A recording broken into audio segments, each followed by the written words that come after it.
There is one benefit claim that switches on 8 separate kinds of extra help. Not according to this channel, according to the government's own website, which lists all 8 in plain sight on the pension credit page. Cheaper council tax, help with rent, a free TV license, £150 off your energy bill. And yet pension credit is one of the most underclaimed benefits in Britain. Independent analysis puts the number of eligible households claiming nothing in the hundreds of thousands. By the end of this video, you will know what pension credit actually pays, the savings myth that talks so many people out of applying, all 8 things a successful claim unlocks, and the one detail about small awards that makes this worth checking, even if you think you are just over the line. That detail is the most important thing in this video, and it is coming at around the 2/3 mark. Here is the short version of what pension credit is, because the name confuses people. It has nothing to do with credit cards and nothing to do with borrowing. It's a top-up. If you are over state pension age and your weekly income is below a certain level, pension credit fills the gap. The current figures: it tops your income up to £238 a week if you are single, or £363.25 if you have a partner. That is the baseline. As you are about to see, plenty of people with income above those lines still qualify, which is exactly where most people switch off and wrongly rule themselves out. Everything here was checked against gov.uk this week, and every source is linked below. If you want your money information checked against the actual rules rather than guessed at, subscribing helps. This channel does one of these checks every week, and next week's is council tax. So, number 1, the savings myth. Ask people why they have never applied for pension credit, and you tend to hear the same 3 answers. I have savings, I own my house, I get a small private pension. Here is what the rules actually say.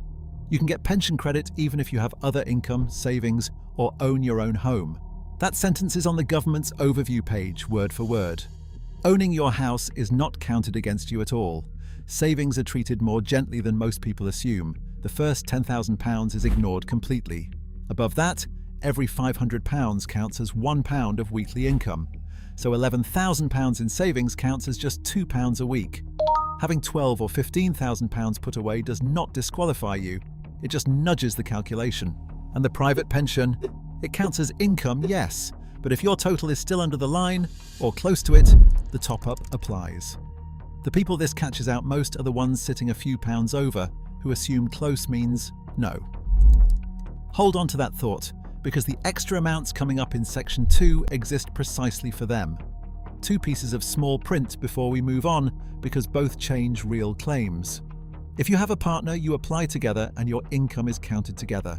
And generally, you will both need to be over state pension age. And if you have a pension you have chosen not to take yet. A workplace pension you are leaving untouched, or a deferred state pension. Be aware the rules still count the amount you would get as income. Deferring does not hide it. On paper anyway, which is exactly why guessing your own eligibility is a bad idea, and the calculator at the end of this video is a better one. Number 2. The extras that lift the line. The £238 figure is not the whole story.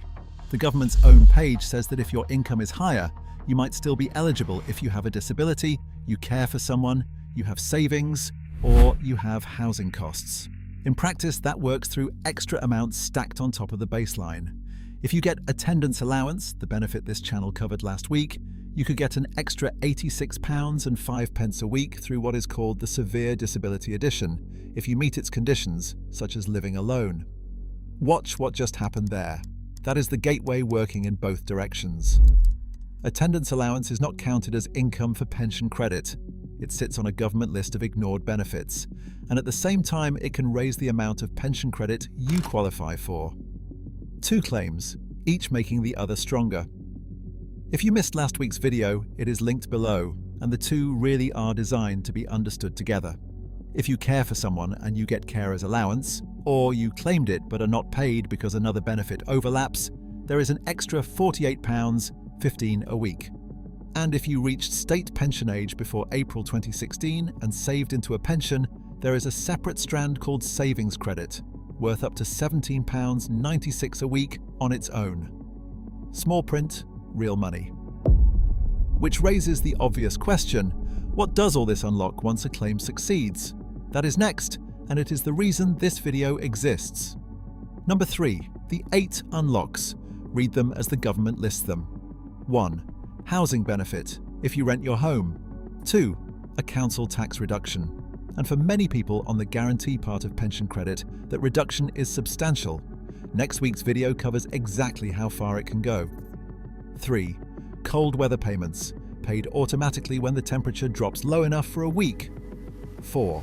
Support for mortgage interest, if you own your home with a mortgage. 5. A free TV license if you are 75 or over. That is £170 odd a year on its own, and it is only available through pension credit. 6. Help with NHS costs, dental treatment, glasses, transport to hospital appointments, if you get the guarantee part. 7. The warm home discount, £150 off your electricity bill. 8. And almost nobody knows this one, a discount on Royal Mail's redirection service if you move house. Make that concrete with 2 quick pictures. A single woman of 78, renting. Income just under the line. Her successful claim brings the top up itself, help with her rent through housing benefit, a reduced council tax bill, the £150 warm home discount, free NHS dental treatment, and help with glasses, and, because she's over 75, a free TV license. Now a married couple in their own home, mortgage paid off, a small private pension putting them slightly over the basic line. The kind of couple who would never dream they qualify. If one of them gets attendance allowance, the additions from Section 2 can lift their line high enough to bring them inside. And with the guarantee part comes the council tax reduction and the NHS help, on top of everything from last week's video. Stack either picture up, and the extras can plausibly be worth more than the pension credit itself, which is why the next section matters more than any other in this video. Number 4. The detail that changes the maths. This is the most important point in the video. The unlocks in Section 3 do not scale with the size of your award. They switch on when a claim succeeds. A pension credit award of a few pounds a week can carry the same free TV license, the same warm home discount, the same help with NHS costs as a large one. So the question is, never, is it worth applying for £3 a week? £3 a week is £156 a year, and the doors it opens can be worth several times that. If you have ever dismissed pension credit because the amount looked small, that instinct, reasonable as it sounds, is exactly the mistake the system's own design punishes. Be honest with yourself here. Have you, or has someone in your family, ruled this out without ever running the numbers? That is the question to take to the comments. I suspect the answers will be uncomfortable. One warning while we are here, because this channel flags benefit interactions every time. These systems interact in both directions. If someone starts claiming carer's allowance for looking after you, that can affect additions within your own claim, including the severe disability addition mentioned earlier. None of this means do not claim. It means check the combination first. A quick call to Age UK or Citizens Advice before the second claim goes in, not after. Number 5. How to actually check in about 10 minutes. There is a pension credit calculator on gov.uk. It is free, anonymous, and asks for your income, savings, and pension figures. Have a recent bank statement and any pension statements to hand. If the result says you qualify, you can apply online, by post, or by ringing the pension service on 0800 99 1234. A claim can also be backdated, currently by up to 3 months if you qualified during that time, so even a late application is worth making. And as always, the calculator, the application, and help from Citizens Advice or Age UK are all free. Nobody needs to pay a claims company a cut of a benefit the government will hand them a form for. One last practical note. If the calculator says no today, that is not necessarily permanent. Circumstances move, savings run down, a partner's situation changes, a new attendance allowance award changes the additions. The sensible habit is to rerun the 10-minute check once a year or whenever something material changes. The rules will not come looking for you. You have to go looking for them. Once a year is enough. So, to close the loop from the top, 8 kinds of help listed by the government itself, all hanging off one claim that hundreds of thousands of eligible households never make, mostly because of a savings myth the rules flatly contradict, and an instinct that a small award is not worth the paperwork. You now know what the rules actually say. £10,000 ignored, your home ignored. Extras that lift the line and unlocks that switch on at any award size. 10 minutes on the calculator this week. For you or for the person you thought of during Section 4. Next week, council tax.